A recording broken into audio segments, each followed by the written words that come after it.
It's 4 Non-Blondes on Dubai Eye 103.8, coming up to 11 minutes past 3, and we're talking sports and kids, teens, training and more.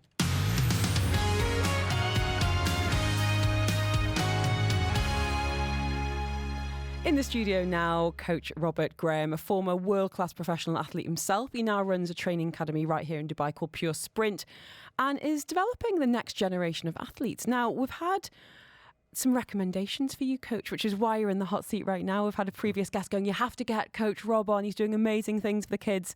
So tell us a little bit, before we start talking about some of the training program and some of your advice and your philosophy, let's hear about you. What's your background as an athlete? Oh, well, thanks for having me on. You're very welcome. My background is I used to play rugby in my early years, and then I left rugby and I went straight head on into track and field as a 60 metre and 100 metre athlete. Wow. So I've been in sport now my entire life, from when I was a child all the way through into my late 20s. Tell us about some of the people that you encountered as a kid, you know, whether it was family or mentors or coaches that have really made an impact on you. Well, I fell in love with rugby because of my school teachers. My school teachers were amazing from the rugby side of things. They were amazing. They taught me the game. They helped me to fall in love with it. And I was able to utilize what I was naturally gifted in, which was I was quick and I was strong. Mm-hmm. So they helped me to develop that side of me within the game.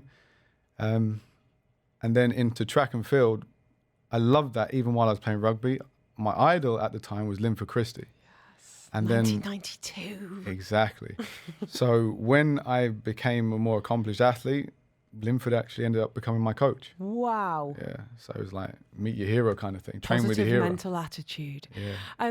What role do you think that not just being good at sport, but being amazing at sport had on your identity and how you felt, you know, in school and coming out of school? Because I feel like it can be quite confusing for people who are like, I am so good at sport at school. Then you get to university and go, oh, actually, in the grand scheme of things, I'm not. Or you get out into the wider world and go, I'm not quite where I thought I'd be. Where did it play into your kind of psyche and identity?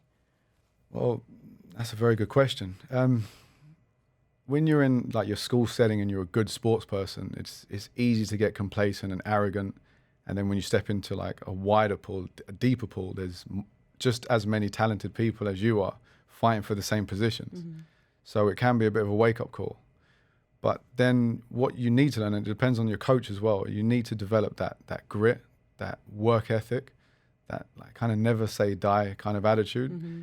And you want to be that number one contender for that position, for that team.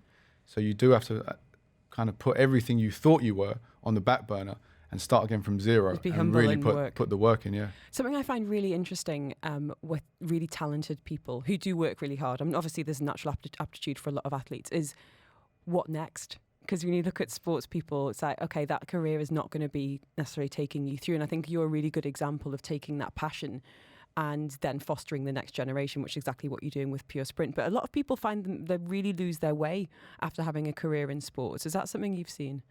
I went through it. When I retired, I was like, what do I do next? There was no job out there that I felt passionate about. Mm. I've worked all my life anyway. Like even when I was training and competing, I've still worked. And to be honest, I hate working. My biggest fear as a kid was like going and sit down in the office. I hate it so much. And then when I've got track and field to like give me that buzz, give me that edge, you're competing in front of like an audience and you've got competition around you. When that disappeared, I didn't know what to do with myself. It was really difficult. Mm-hmm. And I kind of told myself I didn't want anything to do with sport, like ever again. So I was just going to just immerse myself in the workforce and just make do with what make and do does. But then I came to Dubai and I realized that the standard of coaching out is quite pathetic. Like I see a lot of academies and clubs in various different sports not really giving the children the very best that they can give them. I saw academy as an example. I saw academies, and there's still academies out there that have, am I allowed to use the word FAT? Mm-hmm. Good. I saw academies having fat kids, and they weren't giving them any attention, like none. So socially awkward kids with no attention, just focused on the superstar. So not inclusive in the way it needs to be. Not at all. And all the popular academies, they operate exactly the same. And I said, no, something's got to change there. Can I ask you about competitive sports and kids? Because I feel like That was a big thing in my school growing up. Like, you really fought for your place on the podium. And, you know, I had a sports teacher who was like, you know, that's life. There's only a certain number of spots on the podium. Like, there's going to be winners and there's going to be losers. And I feel like we've kind of lost a bit of that over the years. And I'm not saying that's a good or a bad thing. I'm just curious to get your take on, you know, participation medals. And it's a bad thing. It's horrible. What they're doing to children now, they're destroying them. All these kids are turning into little snowflakes. They cry at the smallest little thing. It's actually increased their chance of being bullied. Now, a lot of the kids that we train, when the trust is built up, they actually do confide in me and say, Coach, I used to be bullied. And it was like a really difficult time in my life.